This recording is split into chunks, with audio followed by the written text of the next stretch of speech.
আচ্ছা, hello students.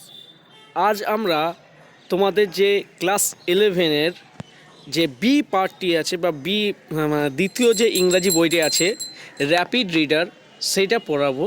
তো তার প্রথম যে গল্পটি, চলো প্রথম গল্পটাকে বের করি। এর আগে আমরা তোমাদেরকে বলেছি, আমি তোমাদেরকে বুঝিয়েছিলাম একটি ক্লাসে শেক্সপিয়ার সম্বন্ধে, শেক্সপিয়ারের জীবনী বলেছিলাম। আর তোমাকে বলেছিলাম যে এই বইটি কেমন করে চার্লস ল্যাম্ব এবং ম্যারি ল্যাম্ব মিলে লিখেছে। তো চলো এই বইটি আমরা পড়বো আজকে। প্রথম যে গল্পটি আছে কমেডি অফ ইরস, তার জন্য তোমরা সবাই বই খাতা বের করো এবং কমেডি অফ ইরসটার প্রথম ভাগটা চলো শুরু করা যাক। কিন্তু তার আগে বলে রাখি, এই কমেডি অফ ইরস এই বইয়ের ওপর ভর করেই কিন্তু ঈশ্বরচন্দ্র বিদ্যাসাগরের ভ্রান্তি বিলাস যে গল্পটি আছে সেটি লিখেছিলেন। তোমরা চাইলে সেই ভ্রান্তি বিলাস গল্পটাকেও পড়তে পারো, বাংলায় আছে। এবং তাছাড়াও উত্তম কুমার এবং সুচিত্রা সেন এই গল্পের উত্তম কুমার এবং ভানু মুখোপাধ্যায় বা ভানু বন্দ্যোপাধ্যায়, যিনি একজন ছিলেন মহান অভিনেতা, তারা দুজনে মিলে এই সিনেমাটাও তৈরি করেছেন। তোমরা চাইলে ওইটাকেও বাংলায় দেখতে পারো। ও তাছাড়াও এটা হচ্ছে কমেডি অফ এরসের উপর ভর করে অনেক সিনেমাই হয়েছে।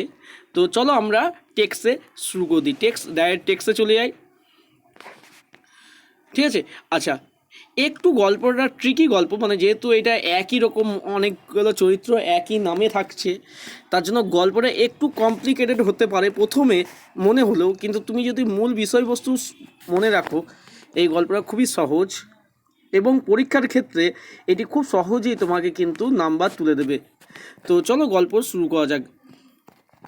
দেখো কি রয়েছে, যে the state of Syracuse and Ephesus were enemy state. মানে কি না, সিরাকাস এবং এপিসাস দুটো শহরের নাম পাওয়া গেল, সিরাকাস এবং এপিসাস। তারা কি ছিল? এনিমি স্টেট ছিল। এনিমি স্টেট মানে হচ্ছে শত্রু রাজ্য। জাস্ট সাপোজ আমরা যেমন আছি, আমাদের পাশাপাশি দুটো রাজ্য আছে, দেখো দেশ আছে, একটা হচ্ছে ভারত আছে, একটা পাকিস্তান আছে, এবং তাদের মধ্যে দেখবে একটা সংঘাত রয়েছে। সেই রকমই এইখানে দুটো রাজ্য ছিল যাদের নাম ছিল সিরাকাস এবং ইপিসাস। তারা ছিল শত্রু রাজ্য। Hence there was a cruel law in the state of Ephesus. তার জন্য একটা কঠোর আইন ছিল। কোথায় আইনটা ছিল? এপিসাসে ছিল। এপিসাসে একখানা কঠোর আইন ছিল, stating that if a merchant of Syracuse was seen in Ephesus. যদি সিরাকাসের কোনো ব্যবসায়ীকে দেখা যায় এপিসাসে, তাহলে শত্রু কোথায় ছিল? এপিসাসে ছিল। কি ছিল? যে যদি সিরাকাসের কোনো ব্যবসায়ীকে দেখা যায়, he would be put to death unless he paid 1,000 mark. যতক্ষণ না সে দিচ্ছে 1,000 মার্ক। ঠিক আছে, আমি যেগুলো আন্ডারলাইন করছি সেগুলোকেই যদি তুমি ভালো করে পড়ো তাহলে তোমাদের কাজ হয়ে যাবে। এইখানে কি বলছে? বলছে যে তাকে দিতে হবে 1,000 মার্ক। ভালো করে মাথায় রাখবে, 1,000 মার্ক দিতে বলছে, নাকি 1,000 রুপিস অথবা ডলার বা গোল্ড কয়েন। অনেক সময় কোশ্চেন দিয়ে দেয় যে তাকে র্যানসাম হিসেবে কত পয়সা দেওয়ার নিয়ম ছিল, লিখে দেয় 1,000 গোল্ড কয়েন, 1,000 মার্ক, 1,000 ডলার। তো বেশিরভাগই ছেলেরা গোল্ড কয়েনে ক্লিক করে দেয় বা টিক মার্ক দিয়ে চলে আসে। তো মাথায় রাখবে 1,000 মার্ক ছিল। Aegeon an old merchant of Syracuse. Aegeon যে একজন হচ্ছে বৃদ্ধ ব্যবসায়ী ছিল সিরাকাসে, were seen in the street of Ephesus. তাকে এপিসাসের শহরে দেখা গেল। এগন নামে একজন ব্যক্তি ছিল, নামটা খুব ইম্পর্টেন্ট, এগন। এগনকে দেখা গেল কোথায়? দেখা গেল না সিরাকাসের ব্যবসায়ী, তাকে দেখা গেল ইপিসাসের শহরে। And was ব্রট before the Duke, এবং ডিউকের কাছে নিয়ে আসা হলো। ডিউক মানে হচ্ছে কি না, রাজ্যের যে হেড, স্টেটের যে হেড তাকে বলে ডিউক। তো তার কাছে নিয়ে আসা হলো, either to pay the fine or receive the death sentence. কী জন্য? হয় সে ক্ষতিপূরণ দেবে, পে দ্য ফাইন দেবে, ক্ষতিপূরণ দেবে, অথবা ডেথ সেন্টেন্স নেবে। হয় তুমি পয়সা দাও আর নাহলে তুমি ডেথ সেন্টেন্স নাও কোনো একটা কাজের জন্য। But Aegeon had no money to pay the fine, কিন্তু এগনের কাছে কোনো টাকা ছিল না ফাইন দেওয়ার জন্য। So the Duke had to order him the death sentence as a ruler. তার জন্য ডিউককে কী করতে হয়েছিল? ডেথ সেন্টেন্স মানে হচ্ছে মৃত্যু আদেশ দিতে হয়েছিল একজন শাসক হিসেবে। যদিও ডিউকের ইচ্ছা ছিল না মৃত্যু আদেশ দেওয়ার, কিন্তু তাকে বাধ্য হয়েছিল। কেন না? এইটাই হচ্ছে নিয়ম। As before giving the sentence, the Duke asks him to tell the story of his life and the reason for his being in Ephesus. আচ্ছা, কিন্তু রুলার হিসেবে ডিউক মানে শাস্তি দেওয়ার আগে রুলার হিসেবে তিনি জিজ্ঞেস করলেন যে কেন সে এসেছে এপিসাসে, তার জীবন কাহিনী কেন, মানে তার জীবন কাহিনী কী বা জীবন কোথায় কী করেছে না করেছে এবং কিভাবে সে এপিসাসে এসেছে সেইটা জিজ্ঞেস করলো। এগন সেড দ্যাট এগন কি বলছে দেখো, Aegeon said that he was not at all afraid of death. Aegeon বলল যে সে মৃত্যুকে একদম ভয় পায় না। Aegeon said that he was not at all afraid, সে একদম ভীত নয় মৃত্যুকে কিন্তু সে একদম ভয় পায় না, ঠিক আছে। As his pain and suffering had made him tired of life, কারণ তার যে যন্ত্রণা, তার যে পেন আছে, কষ্ট আছে, সেটাই তার জীবনকে একখানা দুর্বিষহ করে তুলেছে। তাই যে সে যদি মরেও যায় তার মরার কোনো ভয় নেই কো। He told that there was not a heavier task for him to relate his incident of his unfortunate life, এবং এও বললো যে তার যে পুরনো জীবন আছে সেই জীবনকে মনে করার থেকে দুঃখদায়ক কষ্ট আর কিছু নাই। Still he began to narrate his story, তাও সে কিন্তু তার গল্প বলা শুরু করলো। মানে এগন কি করলো, এই যে এগন তার গল্প বলা শুরু করলো। ওকে, এগন তার কি করে সে মানে ছোটোবেলা থেকে বা কি বড় হয়েছে কেমন করে বা কি করতো বা কোথায় থাকতো সেই সব বলা শুরু করলো এবং তার সঙ্গে সঙ্গে কি করে সে এলো এইখানের জন্য। আচ্ছা,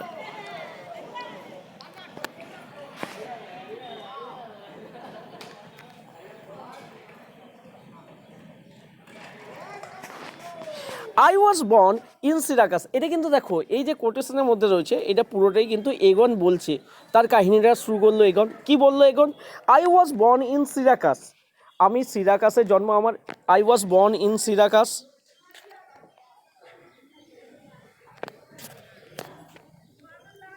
আচ্ছা দেখো, সিরাকাসে জন্ম and was brought up to be a merchant, এবং তৈরি করা হয়েছিল একজন ব্যবসায়ীর মতো, মানে ও যেন ব্যবসায়ী হতে চাইছিল, এই রকম করে তাকে বড় করা হয়েছে। I married a lady and lived happily, আমি একটা মেয়েকে বিয়ে করেছিলাম এবং সুখেই ছিলাম বেশ। But sometime later I was obliged to go to Epidamnum, কিন্তু কিছুদিন পর আমাকে যেতে হয়েছিল কোথায়? এপিডামনামে। আচ্ছা, what is Epidamnum? Epidamnum is a place of হচ্ছে is a capital city like that, এক ধরনের ক্যাপিটাল সিটি ছিল, অর হচ্ছে place where the merchant go for selling their items, এই ধরনের একটা জায়গা ছিল। এপিডামনাম ছিল একটা জায়গা যেখানে তারা ক্যাপিটাল বলতে পারো, রাজধানী বলতে পারো, অথবা তারা তাদের জিনিসপত্র বিক্রি করার জন্য যেত। And to had to stay there for 6 months, এবং আমাকে ওখানে 6 মাস থাকতে হয়েছিল। I was to be there for some time more, আমি আরও কিছু সময় এখানে থাকতাম, but I was called so I call my wife to that place. আচ্ছা, তাহলে ও সিরাকাসের ব্যবসায়ী, তো সিরাকাস থেকে ও কোথায় গিয়েছিল? এপিডামনামে গিয়েছিল ব্যবসা করতে, এবং ওকে ওইখানেই থাকতে হচ্ছিল বেশ সময় ধরে। তো ও কী করলো, ও নিজের স্ত্রীকে সিরাকাস থেকে এপিডামনামে ডেকে নিল। Soon she gave a birth of two boys who were exactly alike in appearance. আর শীঘ্রই কী হলো, তারা না ওই যে মহিলাটি ছিলেন, যে মানে এগনের যে স্ত্রী, সে কী করলো, দুজন যমজ ছেলেকে জন্ম দিল। সো ঠিক আছে, they were so similar that they could not be differentiate from one another, তারা এত একরকম দেখতে ছিল যে তাদেরকে আলাদা করাই যেত না, মানে এতটাই তারা মিল ছিল। At the same time a poor woman who was lodged there, একজন গরিব মহিলা, এ পোর ওম্যান একজন গরিব মহিলা যে লজ ওইখানেই ছিল, ওইখানে যারা থাকছিল ওইখানে, গে বার্থ টু টুইন্স। আচ্ছা, তাহলে কী হচ্ছে, ওইখানে আরেক দল ছিল দম্পতি যারা কী করছিল, ওইখানে থাকছিল এবং তাদেরও দুখানা ছেলে হলো। তাহলে দেখো অ্যাকচুয়ালি হলো কি, এগনের সেইখানে একটা ছেলে হলো, দাঁড়াও 1 মিনিট, দেখো এগনের কী হলো, দুটো ছেলে হলো, যমজ ছেলে হলো, ঠিক আছে। আর ঠিক সেই সময় আরেকজন ছিল, তারও কিন্তু দুখানাই যমজ ছেলে হলো, তারা গরিব ছিল। Who were similar in appearance, যারাও একই রকম দেখতে ছিল। As their parents were extremely poor, যেহেতু তাদের যে অভিভাবক ছিল তারা প্রচণ্ড গরিব ছিল, মানে ওই যে যারা দম্পতি যারা ছেলে জন্ম দিল এগন নয়, আর একটা যে দম্পতি ছিল যারা গরিব ছেলে জন্ম দিয়েছিল, তো who were similar in appearance, তারাও কিন্তু একই রকম দেখতে ছিল যারা। As their parents were extremely poor, যেহেতু তাদের অভিভাবকরা একদম গরিব, I brought this twins to attend upon my sons, আমি কী করলাম তাদেরকে আমার ছেলেদেরকে দেখাশোনা করার জন্য নিয়ে নিলাম। এইটা থেকে একটা ভালো করে বুঝো যে দেখাশোনা মানে এই নয় যে ছোটোবেলা থেকে সে দেখাশোনা করবে। অ্যাকচুয়ালি কী হচ্ছে, তখনকার দিনের নিয়ম ছিল যে ছোটরা ছোটোদের দেখে শেখে, বা আমরা এখনও বিশ্বাস করি যে সাধারণত ছোটরা দেখে শেখে। তো কী করলো, ও কী করেছিল, ও দুজন চাকরকে নিয়ে দুখানা বাচ্চা ছেলেকে দত্তক নিয়ে নিয়েছিল বা কিনে নিয়েছিল, যাই হোক এগন, এবং এই ধরে নিয়েছিল যে এই ছেলেগুলো কিন্তু কী করবে, যখন বড় হবে তখন আমার ছেলে মেয়েদের, আমার দুই ছেলেকে দেখাশোনা করবে। আর তার সঙ্গে সঙ্গে এখন যখন ওরা ছোটো আছে তখন একসঙ্গে থেকে ওরা পড়াশোনা করবে অ্যাজ দেয়ার। আচ্ছা, তারপরে দেখো, my sons grew to be fine boys, আমার ছেলে যারা ছিল মানে এগনের দুই ছেলে, তারা বেশ ভালোভাবে বড় হচ্ছিল। And my wife was proud of them, এবং আমার স্ত্রী তাদের প্রতি গর্ব বোধ করতো। C how ever wanted to return home, কিন্তু যাই হোক সে বাড়ি ফিরতে চাইছিল। এইখানে হলো কি ব্যাপার, এবারে হচ্ছে কি না, এই যে এগনের ওয়াইফ, সে তো অনেক দিন ধরে বাইরে রয়েছে, তার জন্য এগনের ওয়াইফ একটু বেশি কি বলবো, এগনের ওয়াইফ বিরক্ত হয়ে গিয়েছিল, এবং এগনের ওয়াইফ কী করছিল না, এপিডাম নামে ছিল, তো এপিডাম নামে থাকতে থাকতে বিরক্ত হয়ে সে বললো যে আমি ঘর যাব, আমার এমনি তো অনেক দিন যাইনি ঘর, তো আমি ঘর যাব। ঠিক আছে, তো যাই হোক না কেন, she wanted to return home, সে বাড়ি ফিরতে চাইছিল। আই অ্যাট লাস্ট এগ্রিড, আমি অবশেষে রাজি হলাম, মানে এ কিন্তু প্রথমে এগন কিন্তু রাজি হয়নি, পরে ধীরে ধীরে এগন রাজি হলো। We set out for home, আমরা কী করলাম, রওনা দিলাম বাড়ির জন্য। ইট ওয়াজ ব্যাড ডে, এটা ছিল একটা খারাপ দিন, because a violent storm soon arose and it grew so terrible that the sailor, seeing no chance of saving the ship, escaped in a boat. এই মানে সেই দিনে এতই ঝড় উঠেছিল বড়, যে যারা নাবিক ছিল, যারা সেলর ছিল, সেলররা, তারা দেখলো কি seeing no chance to saving the ship, তখন যখন ওরা বুঝতে পারলো যে তারা জাহাজ থেকে বাঁচাতে পারবে না, তারা কি করলো, একটা বোটে করে তারা পালিয়ে গেল।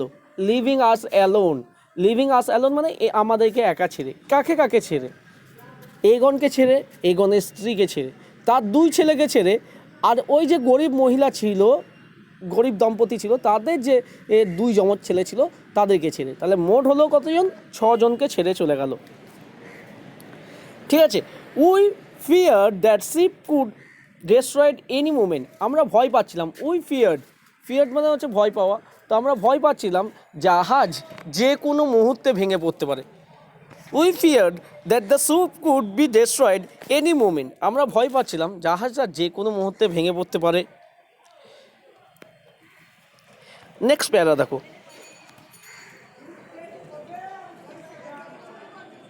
মাই wife and children wept continuously, আমার যে ছেলেরা ছিল মানে এগনে যে ছেলেরা ছিল এবং ছেলেরা ছিল এবং ওয়াইফ যে ছিল, তারা কন্টিনিউয়াস কেঁদে যাচ্ছিল, কন্টিনিউয়াসলি মানে হচ্ছে ক্রমাগত কেঁদেই যাচ্ছিল তারা। সিং দেম উইপ, তাদেরকে কাঁদতে দেখে, সিং দেম উইপ মানে হচ্ছে কাঁদতে দেখে, I feared for their life, আমি ভয় পাচ্ছিলাম তাদের জীবনের জন্য, মানে এই এগন ভয় পাচ্ছিল যে হয়তো তারা মারা যাবে, এই সব জন্য তারা ভয় পাচ্ছিল। All my thoughts were bent on contriving means to save them, এবং আমার সব মানে এগনের যত ভাবনা চিন্তা ছিল সবই ছিল কী করে তাদেরকে বাঁচানো যায়, সেইটা ব্যাপার ছিল। এখানে হচ্ছে যে এগন কী করলো না, কন্টিনিউয়াস ভাবছিল যে কী করে বাঁচাবো। I thought a plan trying to save our lifes, আমরা কী করলাম, একটা পরিকল্পনা করলাম, মানে এগন একটা পরিকল্পনা করলো কী করে তাদের জীবন বাঁচানো যায়। I bound my younger Son and younger slave A spare must, আচ্ছা কী করলাম না, আমি একখানা মাস্তুলের মধ্যে কী করলাম, একদিকে কী করলাম, নিজের ছেলেকে রেখে দিলাম, সনকে রেখে দিলাম, এবং তার সঙ্গে সঙ্গে কে রাখলাম, আর তার সঙ্গে সার্ভেন্টকে রাখলো। ঠিক আছে, দুজনকে দুদিকে বেঁধে দিল একটা ইয়ের সঙ্গে, এবং তার সঙ্গে সঙ্গে স্ত্রীকেও তাই করতে বলা হলো। কি করতে বলা হলো, একদিকে সন 2কে রেখে দাও, আর একটা হচ্ছে সার্ভেন্টকে রেখে দাও, দুজনকে রেখে দিল। ঠিক আছে, দুজনকে এখানে দুদিকে রেখে দিল। আই ব্রড হচ্ছে কি when we tied our self, আচ্ছা likewise directed my wife to do the same. আচ্ছা হাজব্যান্ড কী করলো, এটাকে বাঁধলো, আর ওয়াইফ এইটাকে বাঁধলো। ঠিক আছে, দুজন দুটাকে বেঁধে দিল। I bound my Son and younger slave and, আচ্ছা ইয়াঙ্গার সন এবং, আচ্ছা এরা ছিল ছোট, ইয়াঙ্গার ছিল, তাহলে ইয়াঙ্গার সনকেও বাঁধলো এবং স্লেভকে বাঁধলো। আর বড় সনকে এবং বড় স্লেভকে কে বাঁধলো, ওয়াইফ বাঁধলো। তারপরে দেখো, then she took care of the elder one, সে কিন্তু স্ত্রী যাদের নজর রাখছিল সেটা ছিল বড় ছেলে, বড় ছেলেদেরকে স্ত্রী নজর রাখছিল, আর ছোট ছেলেদেরকে এ নজর রাখছিল। ঠিক আছে, soon the ship hit a mighty rock, শীঘ্রই জাহাজটা কী করলো, একটা বড় পাথরকে আঘাত করলো, and split into pieces, এবং টুকরো টুকরো হয়ে গেল। Clinging on the slender mast we were supported above water, এবং আমরা কী করলাম, ওই মাসুলগুলোকে ধরে রেখে কোনো রকমে জলের উপর ভাসছিলাম, মানে জলের উপর কোনো রকমের ভাসা থাকা যাচ্ছিল। I having care of the two children could not help my wife, যেহেতু আমাকে দুটো ছেলেকে রাখতে হতো দায়িত্ব, এক হচ্ছে আমার চাকরকে, ছোটো চাকরকে এবং ছোট ছেলেকে, আর তার সঙ্গে সঙ্গে দেখো হচ্ছে কী হতো, কোনো দায়িত্ব রাখার, soon the ship hit mighty rock and split to pieces. আচ্ছা তারপরে হচ্ছে could not help my wife, sorry লাইনটা হারিয়ে গিয়েছিলো। তো আমি কী করছিলাম, আমি আমার স্ত্রীকে সাহায্য করতে পারছিলাম না। এইখান থেকে দেখো আবার এইখান থেকে, sorry, they were separated from me, তারা আমার কাছ থেকে আলাদা হয়ে গেছিলো। কে আলাদা হয়েছিল, স্ত্রী আলাদা হয়ে গেছিলো, তার সঙ্গে বড় ছেলে এবং বড় চাকর, তারা কিন্তু আলাদা হয়ে গিয়েছিল।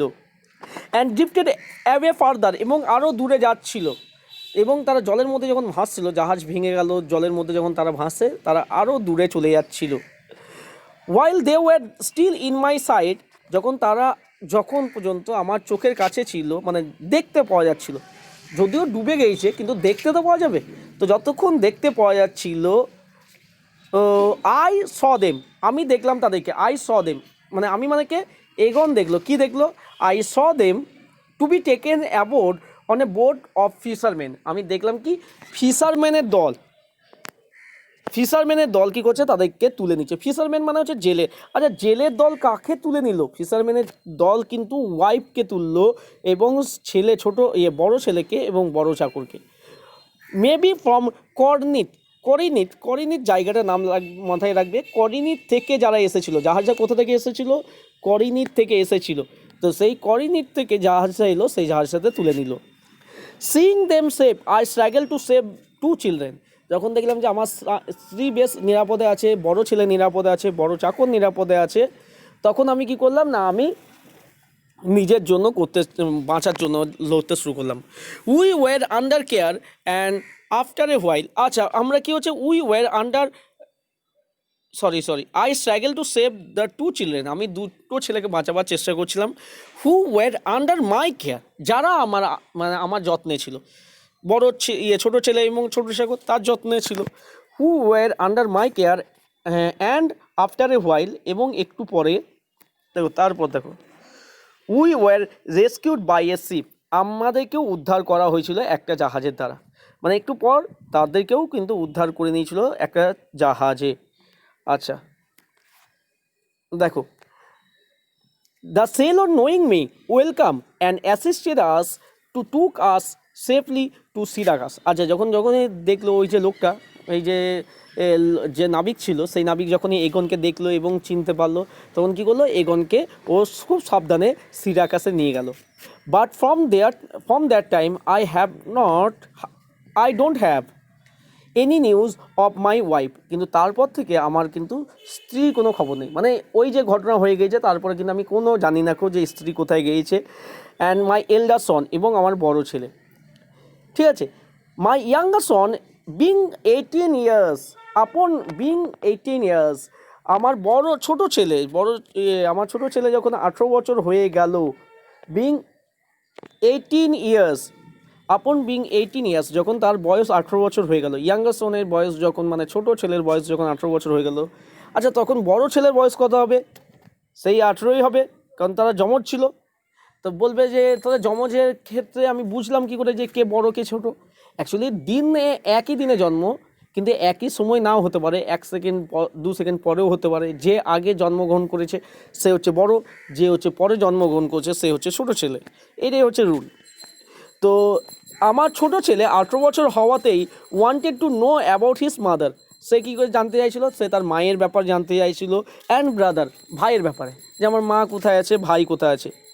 হি often asks me my permission to go in search of the elder brother along with Dromio. আচ্ছা, কী হলো না, সে প্রায় চাইতো, পারমিশন চাইতো। পারমিশন মানে বুঝতে পারছো, অনুমতি চাইতো। কার অনুমতি চাইতো? না, বাবার অনুমতি। এগনকে বারবার বলতো, বাবা আমি যাব আমার ভাইকে খুঁজতে, আমার দাদাকে খুঁজতে, কাকে নিয়ে? ড্রোমিওকে নিয়ে। ড্রোমিও হচ্ছে তার চাকরের নাম। যে স্লেভটাকে কিনেছিল সেই স্লেভের নাম হচ্ছে ড্রোমিও। তো ড্রোমিওকে সঙ্গে নিয়ে কি আমি যাব? Younger slave who had lost his brother and desire to search for him. আচ্ছা, যে তার ভাইকে হারিয়েছিল, তাহলে ড্রোমিও কিন্তু তার ভাইকে হারিয়েছিল, এবং ড্রোমিও তার দাদাকে হারিয়েছিল, এবং সেও দাদাকে খুঁজতে যেতে চাইছিল। এও তার দাদাকে হারিয়েছিল। এই যে ছোট ছেলে, সেও দাদাকে হারিয়েছিল, এবং সেও তার দাদাকে খুঁজতে যেতে চাইছিল। তো younger slave who had lost his brother desire to search for him. Initially I was scared for the loss of this son. প্রথম দিকে আমি ভয় পাচ্ছিলাম যে আমি হয়তো আমার 2 ছেলেকে হারিয়ে ফেলবো। বড় ছেলে তো গেইছেই, ছোট ছেলেকেও আমি হারিয়ে ফেলবো। বাট আফটার মাচ হেজিটেশন, কিন্তু অনেক ইতস্তত বোধ করার পর, আই গেভ কনসেন্ট, আমি কিন্তু অনেক ইতস্তত বোধ করার পর আমি কি করলাম? আমি মত দিলাম। আচ্ছা, কনসেন্ট মানে হচ্ছে মত দেওয়া, ঠিক আছে? কনসেন্ট মানে হচ্ছে মত দেওয়া। I was wanted to see my wife and child. আমি আমার কেন মত দিল? কেন ও চাইছিল নিজের যে স্ত্রীকে এবং বড় ছেলেকে দেখতে। It has been 7 years and my Son has not return. আচ্ছা, তারপর থেকে হয়ে গেল 7 বছর যখন থেকে ও ফিরে নেই। তাহলে ছেলে বেরিয়েছিল কত বছর বয়সে? 18 বছর বয়সে বেরিয়েছিল, প্লাস 7 বছর হয়ে গিয়েছে। তাহলে তার বয়স কত এখন? এখন হচ্ছে গল্পের সময় হচ্ছে তার বয়স হচ্ছে 25 বছর, ঠিক আছে? আচ্ছা, এইখানে কিন্তু ইম্পর্টেন্ট এটা, যে বয়স কত বছর পর। আই হ্যাভ বিন, আচ্ছা,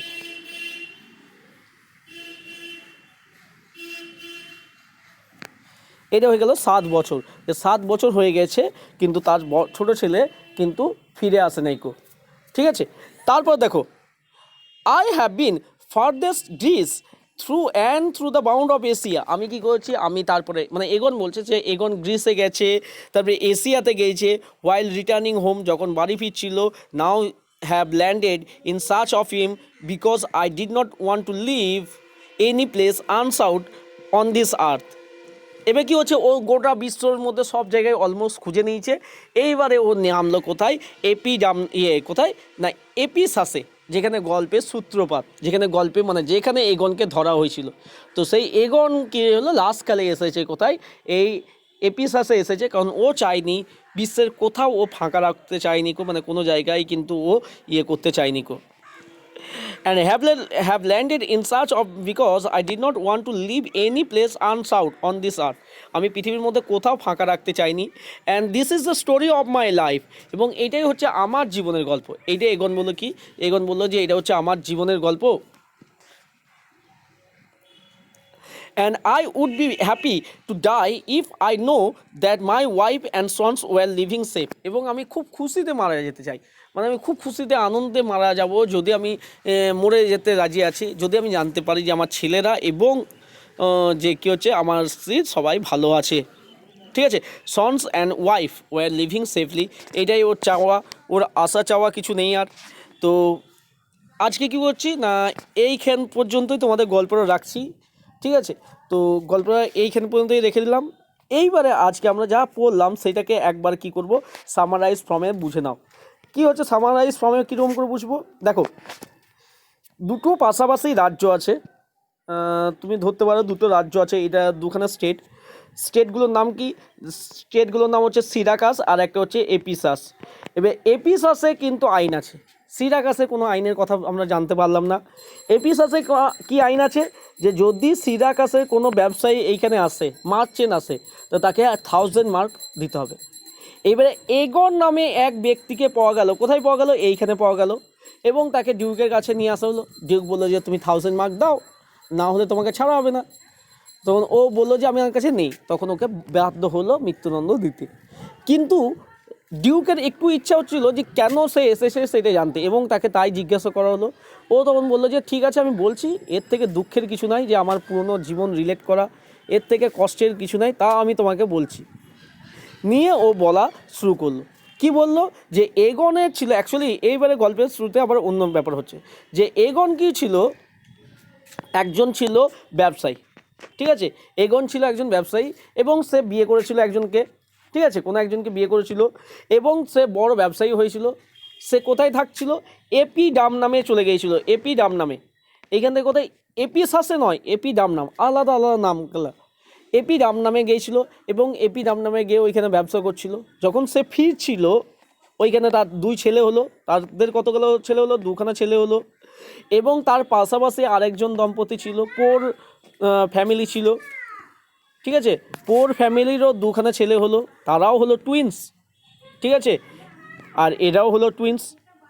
তো কি করলো না, টুইন্স হওয়ার পর এদেরকেও কি করলো না, এরা যেহেতু খুব গরিব ছিল,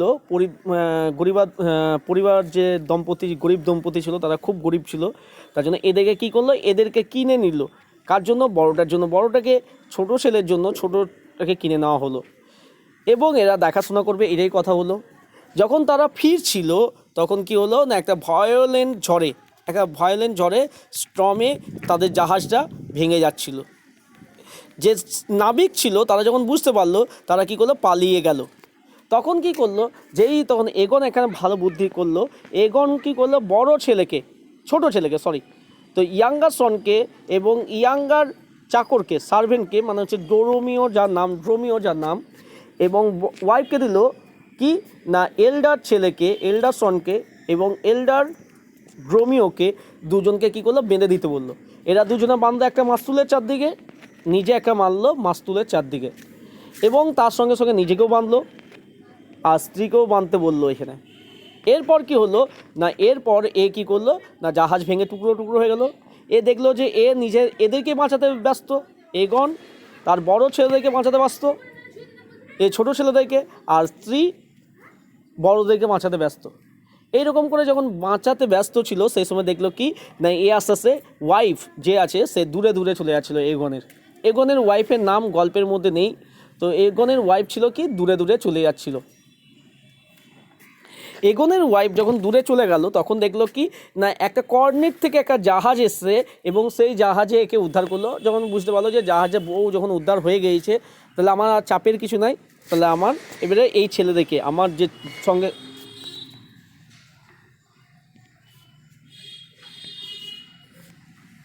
আমার যে চাকর আছে, সবটাই উঠে গেল, তো চাকর যে আছে সেই চাকরদেরকে বাঁচাতে হবে।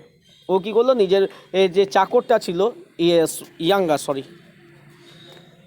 সনকে এবং ইয়াঙ্গার স্লেভকে বাঁচালো।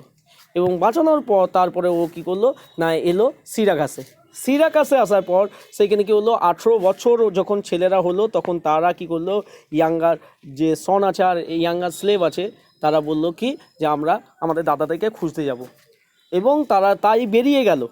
তারপর কত বছর হয়ে গেছে? 7 বছর হয়ে গেছে, এবং 7 বছর ধরে আসে নাই। যখন 7 বছর হয়ে গিয়েছে, মানে মোট তাদের বয়স এখন 25, এই সময় কি করছে না, এও বেরিয়ে গিয়েছে তার ছেলেকে খুঁজতে এবং চাকরকে খুঁজতে, যদি বড় ছেলেকে বা স্ত্রীকে পেয়ে যায় সেই আশায়। এবং সব জায়গায় ঘোরার পর সেই এসেছে কোথায়, এই এপিসাসে যে জায়গাটা আছে, এপিসাসে নেমেছে। তো এইটা হচ্ছে পুরো গল্পটা যেটা আজকে পড়ানো হয়েছে, ঠিক আছে? তো তোমাদের এইখান পর্যন্তই রইল আজকের পড়া। আগের দিন কি করব না, আগের দিন আমরা বাকি অংশটা পড়ার চেষ্টা করব। আর একটা কথা বলা হচ্ছে, পুরো গল্পটা একটু হলেও কঠিন আছে, শব্দগুলো বেশ কিছু শব্দ কঠিন পাবে, তার জন্য চিন্তা করে লাভ নাই। শুধু মানে আমি যেগুলো আন্ডারলাইন করছি সেগুলোর দিকে কনসেন্ট্রেট করবে, তাহলেই দেখবে তোমাদের কোশ্চেন সব শর্ট কোশ্চেন কমন পাবে। আর ব্রড কোশ্চেনও তুমি কিন্তু আমার যে বলা হচ্ছে সেইখান থেকেই তুমি লিখতে পারবে। তার জন্য তোমাকে দ্বিতীয়বার তৃতীয়বার পড়ার কোনো দরকার নেই এই বইগুলোকে। ওকে, টেক কেয়ার, বাই বাই।